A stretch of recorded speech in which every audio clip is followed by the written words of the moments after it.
Habertus, Renungan Harian Anak. Selamat pagi semua. Salam sehat untuk kita semua ya. Nah, pada pagi hari ini kembali kita akan bersama-sama belajar firman Tuhan dari 2 Raja-Raja pasal 15 ayat 27 sampai ayat 31. Silahkan nanti dibaca ya anak-anak di Alkitabnya masing-masing ya. Bu Ripka akan bacakan ayat 27 dan 28. Pekah Raja Israel. Dalam tahun ke-52 zaman Asaria, Raja Yehuda, Pekah bin Remalia menjadi raja atas orang Israel di Samaria. Ia memerintah 20 tahun lamanya. Ia melakukan apa yang jahat di mata Tuhan. Ia tidak menjauh dari dosa-dosa Yerobeam bin Nebat yang mengakibatkan orang Israel berdosa pula. Nah, siapa yang punya teman yang nakal sekali, dikasih tahu susah atau tidak mau, atau punya teman yang bandel banget, semuanya maunya sendiri ya, sesuka hatinya, tidak nurut ke orang tua atau guru? Ada yang punya teman seperti itu? Nah, saat kita hidup di lingkungan atau di tengah-tengah teman-teman yang berbuat tidak baik, berbuat jahat, berbuat nakal, berbuat curang, berbuat semaunya sendiri, ini bukan berarti kita juga harus hidup seperti mereka. Kita harus mengikuti kehidupan mereka yang nakal, yang curang, yang berbuat tidak baik. Tapi di sini Tuhan akan selalu bersikap adil, berbuat adil kepada setiap anak-anaknya. Tuhan pasti melindungi anak-anaknya yang hidup kudus, hidup suci, hidup taat di hadapan Tuhan. Dan bukan berarti juga orang-orang yang nakal itu tidak akan mendapatkan konsekuensi, tidak akan mendapatkan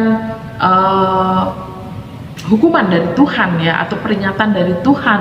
Mereka juga harus mempertanggungjawabkan setiap perbuatan, tindakan yang mereka lakukan, karena yang namanya dosa itu adalah dosa di hadapan Tuhan. Nah, di dalam sejarah Israel pun yang sudah kita baca tadi, ayat-ayat yang sudah kita baca ya, Raja Pekah sedang menghadapi atau mendekati kehancuran. Tidak ada satupun raja yang baik pada saat itu. Jadi secara agama, secara agamawi, mereka menyembah berhala ya. Mereka membawa umat Allah untuk melakukan dosa lagi. Jadi ini adalah satu kekejian di hadapan Tuhan. Tuhan tidak suka, Tuhan tidak senang dengan perbuatan raja-raja yang jahat seperti itu. Ya, mereka tidak hormat kepada Tuhan, tapi mereka malah menyembah berhala, melakukan perbuatan dosa di hadapan Tuhan. Terus secara politik mereka melakukan kudeta. Nah, kudeta itu apa? Yaitu merebut kekuasaan, sehingga sering terjadi pertumpahan darah yang terus menerus di antara mereka. Nah, secara moral juga terjadi ketimpangan sosial ya, perbedaan sosial dan penindasan rakyat-rakyat yang kecil.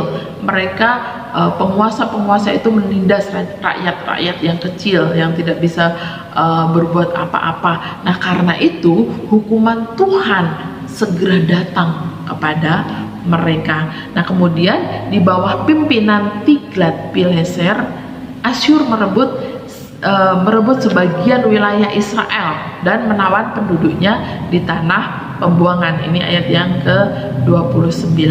Nah, sebagai anak-anak Tuhan, kita harus mengikut Tuhan secara sungguh-sungguh, secara benar-benar, tidak boleh setengah-setengah. Kita harus benar-benar dalam mengikut Tuhan, taat secara utuh kepada Tuhan. Saat bergaul dengan orang yang baik, kita juga harus menunjukkan sikap perbuatan yang baik.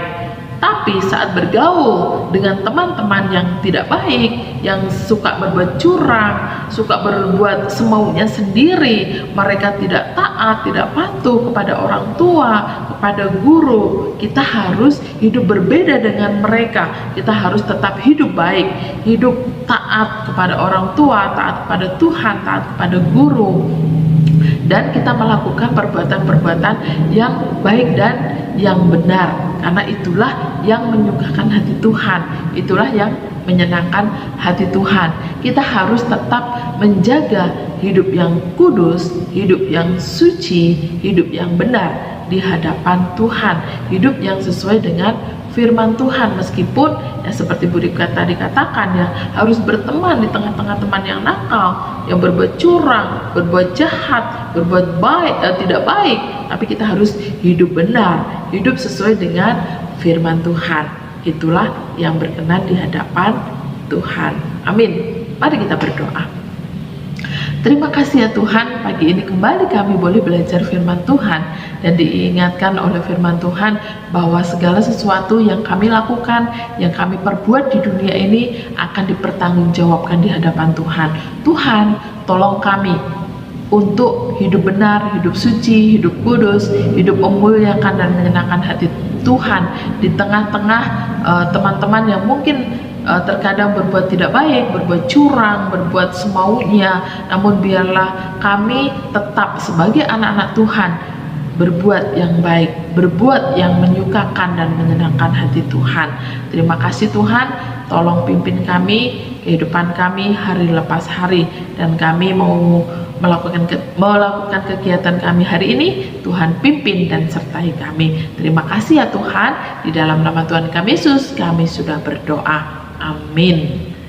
Selamat pagi, selamat beraktivitas, tetap semangat, tetap jaga kesehatan, dan Tuhan Yesus memberkati kita semua. Amin. Kabar Terus Renungan Harian Anak.